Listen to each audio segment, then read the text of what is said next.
మీరు మొన్న railway station ఆనందబాద్ చెప్పారు కదా మీటింగ్లో లేకున్నా కూడా టీవీ చేస్తాను చెప్పారు మళ్ళీ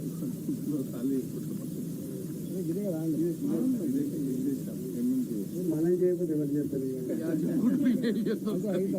ఒకటే మళ్ళీ అంటున్నా వాళ్ళు గంట పెద్ద తురుముకాలు అయితే టీఆర్ఎస్ ప్రభుత్వం 10 ఏళ్ళు ఉన్నది 10 ఏళ్ళు ఉంది కదా ఎంపీ కూడా వాళ్ళే ఉన్నారు రాష్ట్ర ప్రభుత్వం వాళ్ళనే ఎంపీ వాళ్ళనే ఎందుకు కట్టలేకపోయినారు వాజ్పేయి నగర్ బ్రిడ్జిని ఎందుకు కట్టలేకపోయింది సభ్యులు కూడా బ్రిడ్జిని చెప్పండి ఎందుకు చేయలేకపోయింది ఎందుకు వేయలేకపోయింది ఒక బొల్లారం బ్రిడ్జిని లేవా అప్పుడు సమస్యలు ఇవాళ కొత్తగా పుట్టుకొచ్చి ఈటల అందరూ ఎంపీ గారు గెలిచాకనే పుట్టుకొచ్చినా మాట్లాడడం వస్తే కానీ అంటే నా స్థాయికి సరిపోతుంది కానీ మాట్లాడుతున్నాను బాగుండదు